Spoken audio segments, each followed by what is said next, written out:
Hello, dear friends.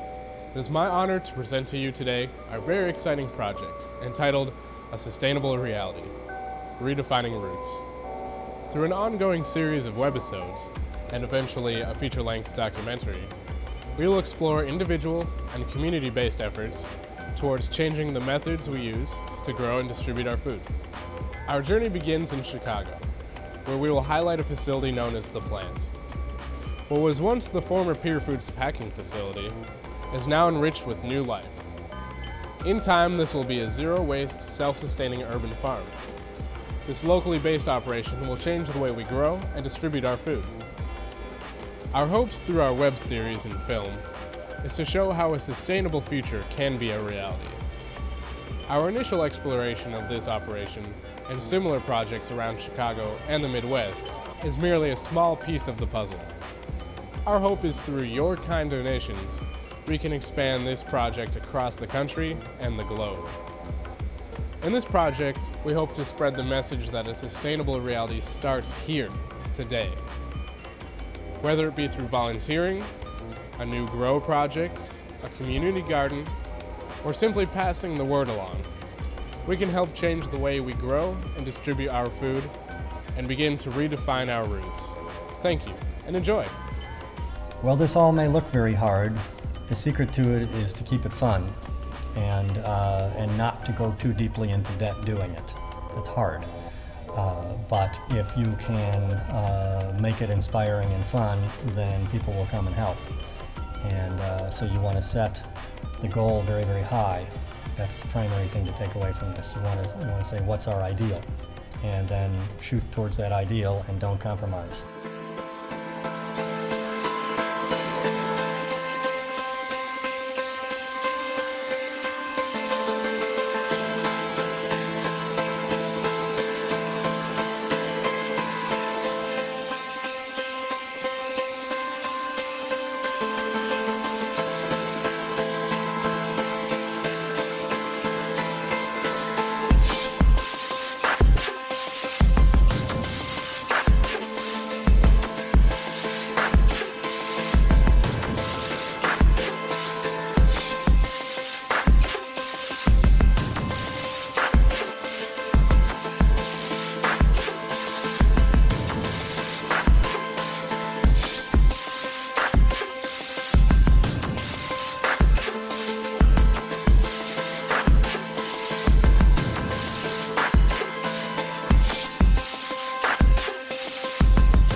here is nothing leaves the facility but food.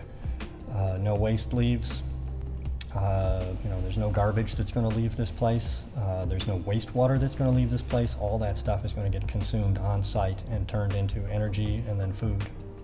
So that's one of the bigger takeaways from all of this. In almost 8 months of renovation, we've filled one dumpster. Honestly, urban indoor growth, the first time that I heard about it was actually you talking when you came up to us. But I think the idea of anything that actually adds to sustainability and actually provides local sourcing it's a great thing. And I think especially if you can repurpose something that was, as you said previously, used for a slaughterhouse or whatever it was, factory, anything, you can actually repurpose urban architecture to use it for something that's actually a form of production. I think it's outstanding. People have to get involved in the community. I mean, community involvement is the most important thing. So this is a community-based effort, literally, grassroots, if you will, up. And so people have to be involved, get involved, and promote it themselves. I mean, it'll cut down on the shipping costs and the impact, the carbon footprint that it takes to get foods like that to the Midwest. I think that's huge. I think since you're gonna do everything locally, and there's not, like, I'm from Mexico and I see how they bring like fruits from there and vegetables and everything. So I think this is gonna work here for the economy and the people and everybody.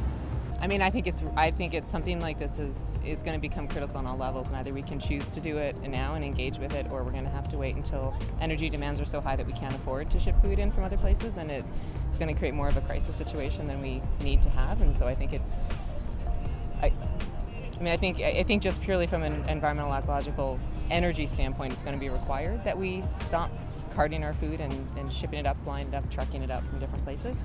So if we choose to do that now, we're in a much better position and we can actually intentionally design the communities we want to create. Anything that we can do to actually, make an effort to on a community base, one person at a time, talking to each other, just saying, how can we band together to bring something to our neighborhood? Make it more accessible. Yeah, making it more accessible is the most important thing. But I honestly think there's an issue of just a lack of information. This literally, I think I'm fairly well informed, and this is the first I've heard of it, so I'm glad you're out. But I think the challenge is always that with competing priorities is like, how do you even find the information? And then ultimately inspiration, once you see it, can you actually replicate something of your own, no matter how small scale it is, with a next door neighbor or, in a building or in a neighborhood. We're originally an agrarian society, so we're going back to our roots and growing our own foods like we did 200 years ago.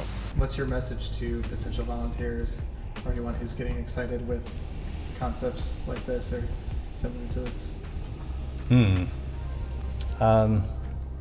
Well, come and learn and be exposed to some really interesting people. There's a lot of smart people hanging around here who are doing things like running jackhammers and sawing wood and building things and talking to each other. And I think the most important thing to do is to talk to everybody else, figure out where everyone's coming from, and all kinds of new ventures will come out of this. Not business ventures necessarily, but friendships, projects, nonprofits, gardens, all kinds of things will come out of this. And ultimately, that goal is even larger than the plant itself. This is just one facility, but if we can inspire hundreds of people to go and do something themselves, then we've reached a lot farther than this one facility will ever reach.